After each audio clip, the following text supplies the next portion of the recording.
This is NICU Babies Parent Support with Catherine Whitaker, a podcast from Hand to Hold, a national nonprofit that provides free personalized support, resources, and community before, during, and after a NICU stay. My conversations here will focus on education and personal stories with medical and hospital professionals, counselors, therapists, and NICU moms and dads from across the country. Whether you're preparing for a NICU stay, you're currently there, or you're months and years past your stay, you belong here. The NICU is hard. We're here to help. I'm your host, Catherine Whitaker, the mom of 6 children, including my very own NICU baby, and I'm so honored you're here. Howdy, y'all. Welcome back to the podcast. Welcome to summer. I know that we're finally here, and we have really been on a beautiful journey the last few months talking about so many things. Last month we really had a big emphasis on mental health. The month before that was preeclampsia, and we've had all sorts of things in between. We've talked to a feeding therapist and a dietitian and neonatologist and so many different people. But the one person that we haven't talked to is a surgeon. There are some of us who walk into the NICU and we absolutely know that surgery is going to be on the table. Maybe our child has something that we know is going to lead to surgery. And then others of us find ourselves in the NICU and then get blindsided by surgery. So I wanted to visit with a surgeon that could help us better understand how to prepare our child, our baby, for surgery, but also how do you prepare the mom, the dad, and the caregiver for sometimes often a very scary experience because it just feels like it's out of your control and you are putting your child in the care and in the hands of a very skilled surgeon, but sometimes that takes a lot to get there. So I wanted us to have a conversation with someone. And when I was thinking about, I wonder should I should have, y'all, it did not take long. This surgeon is a cherished member of our family because of the 7 surgeries that our son underwent. 3 of them were done by this surgeon and 2 of them were acute. He absolutely saved our son's life. And I wouldn't be here chatting with you in this space had it not been for his talents and his gifts as a surgeon. So I know that you are going to love this conversation about how do you prepare you and your child for surgery. Dr. Tory Meyer is a pediatric surgeon at Austin Pediatric Surgery. He is the past chief of staff and the past chairman of the Pediatric Leadership Board at Dell Children's Medical Center, and he is a clinical affiliate faculty at the Dell Medical School. Dr. Meyer is co-founding member of Operation Kid Docs, a surgical mission group, and he's the president vice chairman of West Cave Outdoor Discovery Center. I know you're going to love this conversation. So with that, let's chat.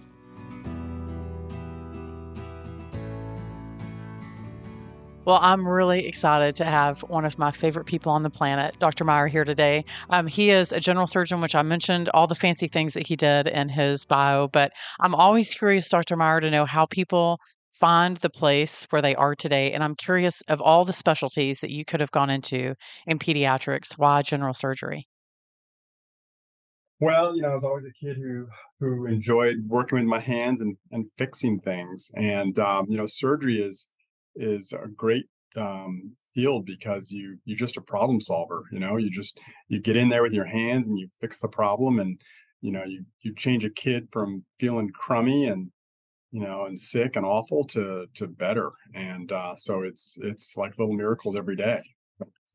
It seemed pretty obvious to me, and also working with kids is just so fun. They're just they get sick so naturally and sort of without all of the head craziness of a lot of us adults, and they get better that way too. And so I love it.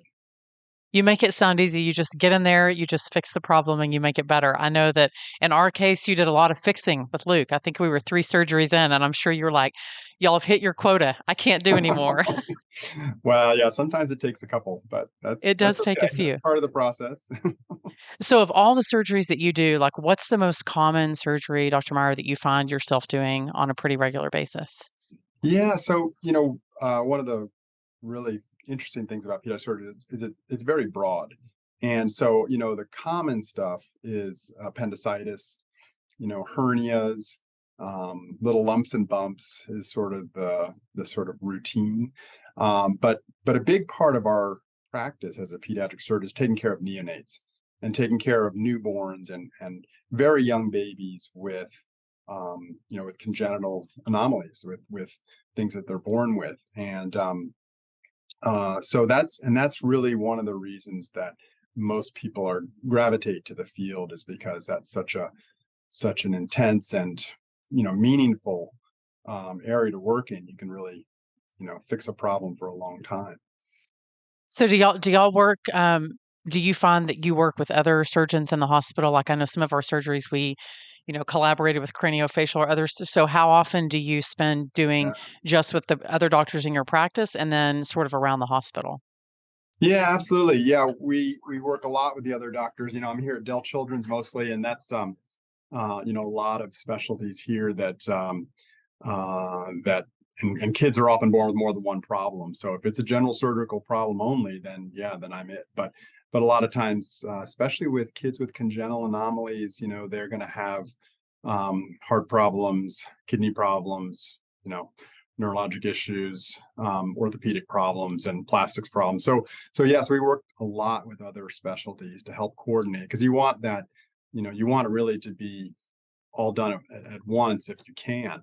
There's some staging that has to happen, for some diseases, but the best care is coordinated that way. So yeah, we work a lot with all the different specialties, so medical and surgical, both. So No, it's we good. spent a decent amount of time up there. I got to see you interacting with many of them. So I want to first talk about planned surgeries because some of the things that you do are acute and they have to happen immediately. And then some of them are planned. A parent knows that they're happening.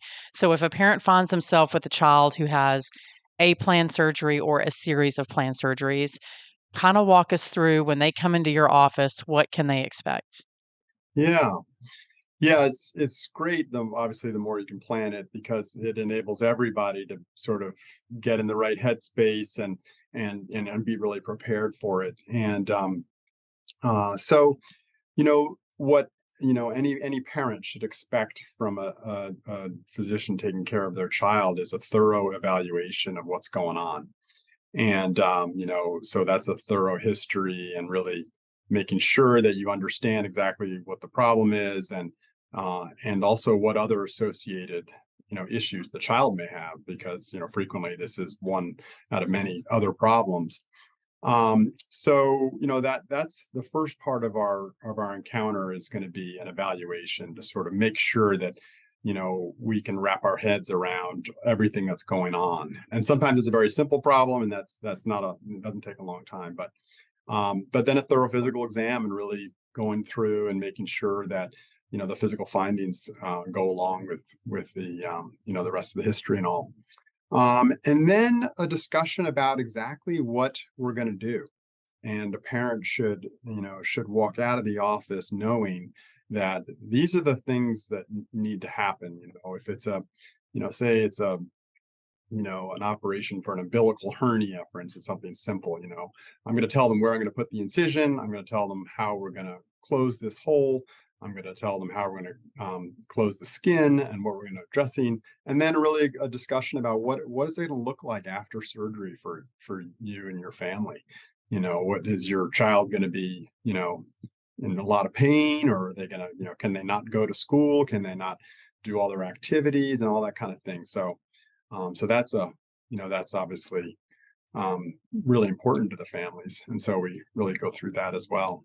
And then also talking about the risks of surgery. There's no way you can do surgery without risks, and it's always a matter of balancing the risk versus benefit of surgery. And so, but it's my job to make sure the parents understand that there are these risks, these are possible things that happen. The truth is that surgery is really very safe.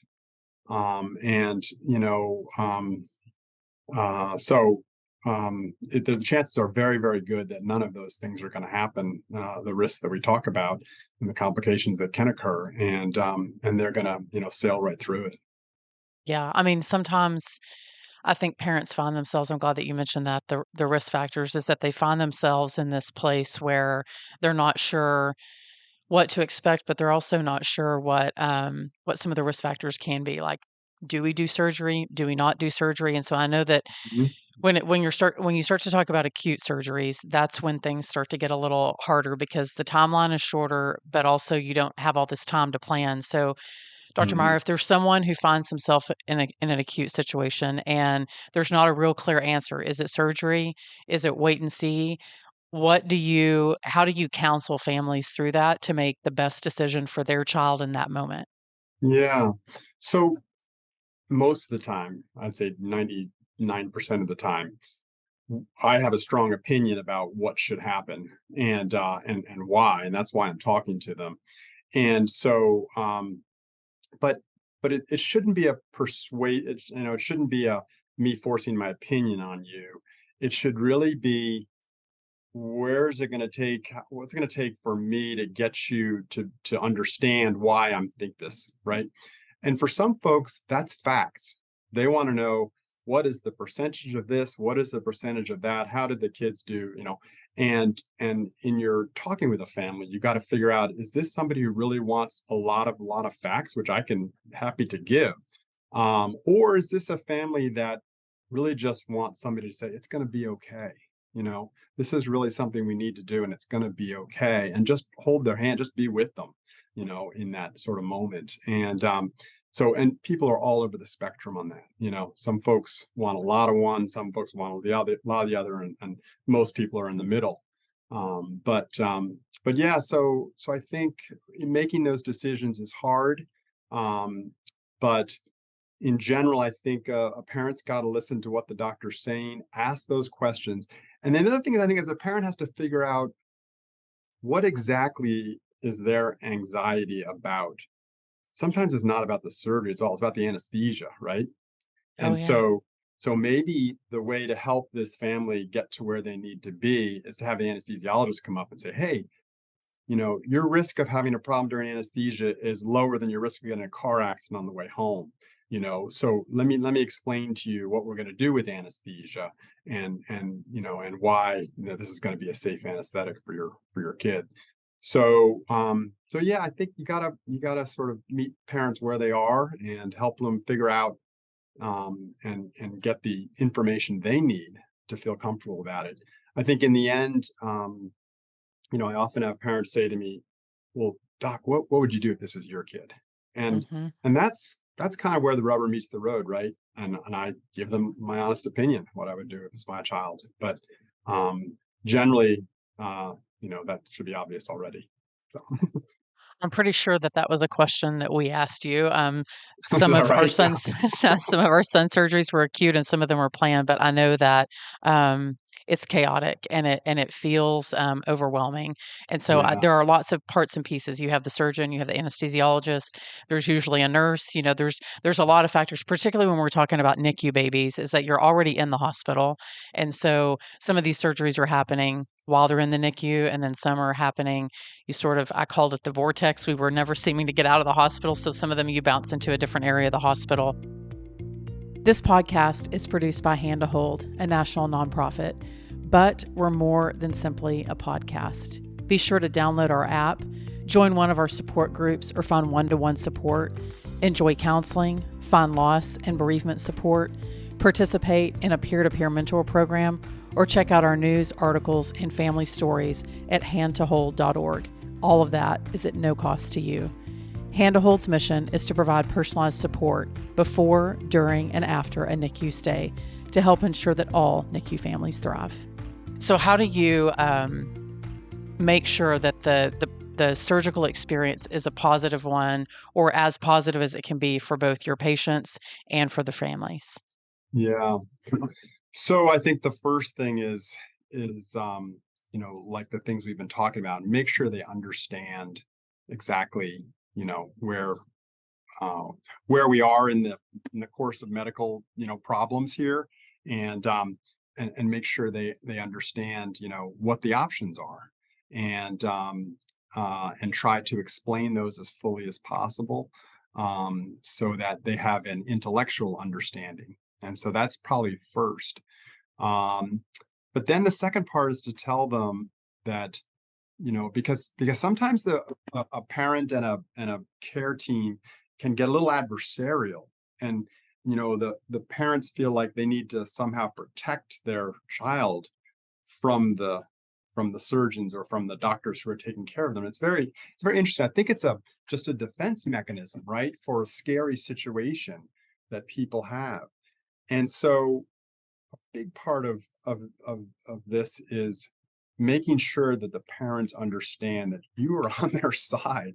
You desperately want their child to get better as well, and you're going to do what you think is the right thing to do to get their child better. And so that has to happen. That sort of emotional you know team has to be made beforehand, before you go into the surgery. And once I think parents are settled on that, and they say, yeah, this guy or this woman, they really they are interested in doing things, right, and getting the best job done, and helping my child, recover quickly and fast. Then it's going to be a good experience for them.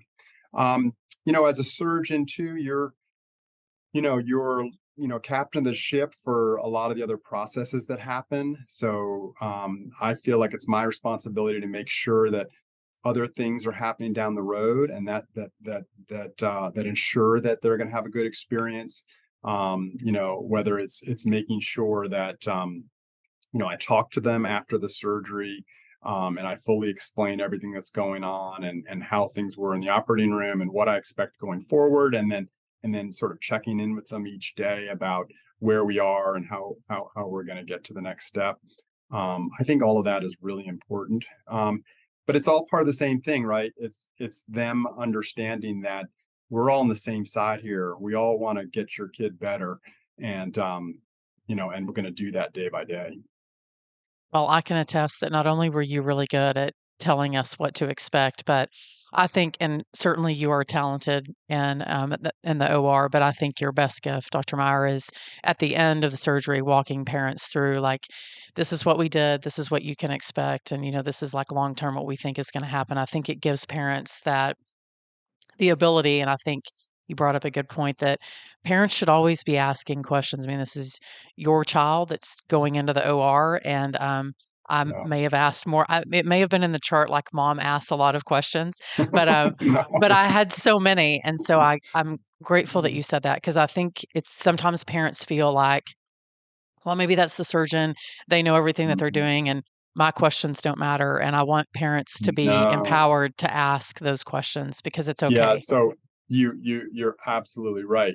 Um, Moms have an intrinsic sense of what's going on, and the times that I disagree with a mom on what's supposed to be done, I really got to think about it, because there's definitely nonverbal, they just have a sense often, and so any doctor understands that, and has to pay attention to that. But questions are absolutely, I do not want, and all doctors don't want a patient to go through a procedure or a treatment of some kind, if the parents really are questioning whether or not this is the right thing or the wrong thing, or don't understand it at all. So absolutely, parents should be empowered to always ask questions, and honestly get second opinions if they're confused, if they have the luxury of time of all that, and they feel like a second opinion would be helpful.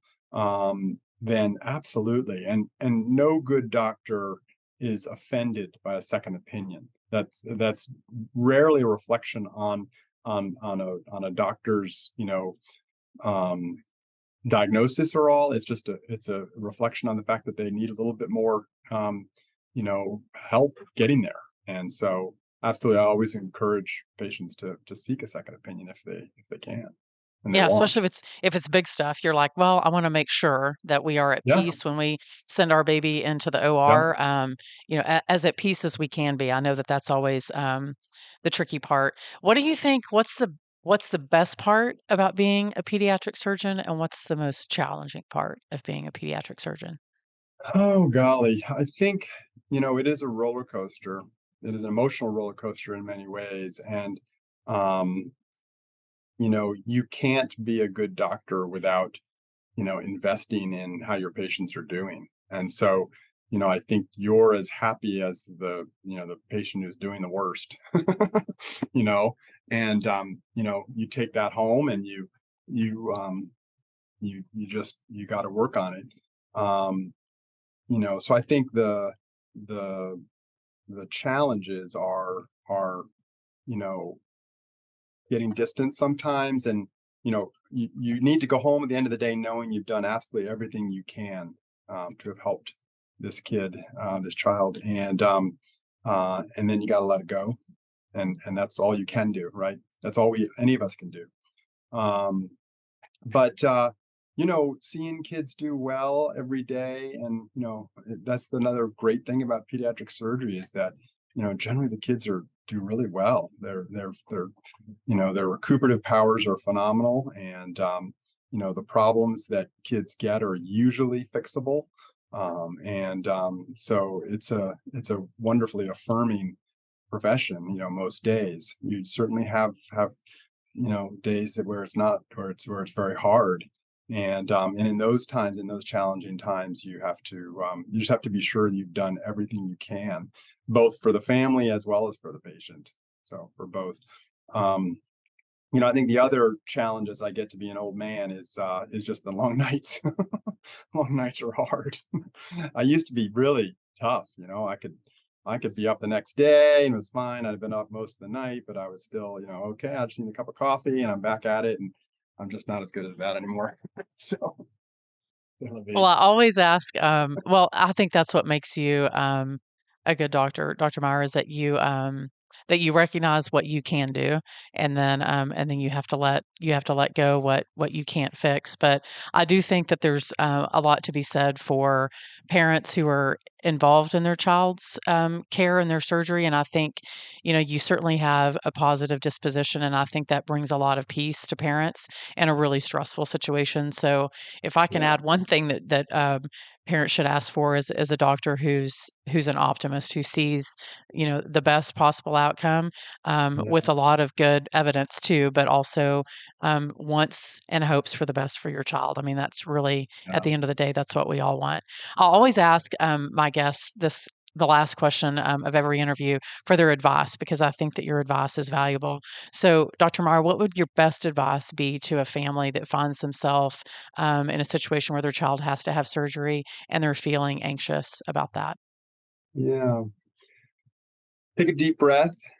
Um, Talk to as many people as they can about it. Talk to the doctors for sure. There may be other parents that have been through an experience like this, that have walked these paths and understand where the hard parts are. So I think there are a lot of really good parent groups. Make sure that they're getting the information that they need to process things and to really understand what's going on. I think sometimes, the hard part is not understanding and just saying, okay, you take care of it, good luck, sort of approach. So try their best to understand and get the information they need. And don't ever be hesitant to ask questions, get a second opinion, if they don't feel like they've gotten the answers they need. I think those are all good pieces of advice. Thank you for helping us understand a little bit more about what it's like to send your baby into surgery, what you can expect, and then how you can come out on the other side. Thank you.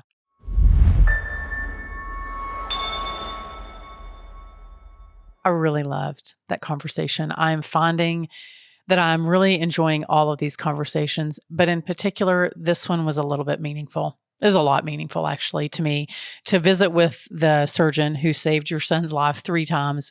And certainly, I wouldn't be sitting here. I wouldn't be sitting here recording this podcast, sharing all the things and interviewing all the people, had it not been for Dr. Meyer's hand, truly, in our life with our son. So, in today's 2-minute take, there's just a couple of things that I think I want to reflect on and maybe have you consider. Is number one, ask every single question that you can ask. Write them down if you have to, ask them again if you have to, get the second opinion if you have to. But you are the parent, you are the caregiver, and no one cares about this baby more than you. So walking into an OR setting, feeling at peace and feeling like you have as many pieces of the puzzle to make the best possible decision in this particular moment, it's okay to ask the questions. I think at one point I even asked, like, can our neonatal nurse go into the OR? Because I was just feeling so anxious about that very first surgery. It was a really serious surgery. If you go back, I think to the episode, I think it's 54, I kind of give a little bit of backstory about our preemie, but I really wanted to find some peace, and that allowed me to do that. So ask all the questions, mom and dad. Just do what you need to do to make sure that you fully understand what you're walking into and then what will happen when your child exits the ER. And I really loved that Dr. Meyer said that as a surgeon, his perspective, his mind space is very much the same as yours as the parent, in that he cares for and wants the best possible outcome for your baby, for your child. And so doing your research on, I think, talking to other parents, if you have that ability, if you have a little bit of time, visiting with the nurses, understanding who is the surgeon that's operating on my baby, and is this what we need to do for our child? Because sometimes it's cut and dry. You absolutely know surgery is the answer. And sometimes it takes a little bit of soul searching, like, is this the right thing to do? But trust your instinct, because it rarely leads you astray. In fact, many times I've found that my instinct is what allowed us to change course and do what we needed to do for our son. And I am deeply grateful for that. I hope that you took so much from this conversation on preparing you and your baby for surgery, and that it allows you to walk into the OR the next time with a lot of peace and a lot of clarity, and just an overarching sense of you're doing the best thing that you can do for your child in this season on this day. And so with that, we will chat next time. Thanks, y'all, for listening to NICU Babies Parent Support. Every parent and every experience is welcome here. If you are a NICU parent and you're finding yourself in need of support, please download our app. You can find it in the Apple Store or on Google Play, Hand to Hold. And if you love today's episode, you can share it, you can subscribe, and you can most certainly review it. We would love, love, love your reviews. It's how we reach more NICU parents. Thanks, and I'll see y'all next time.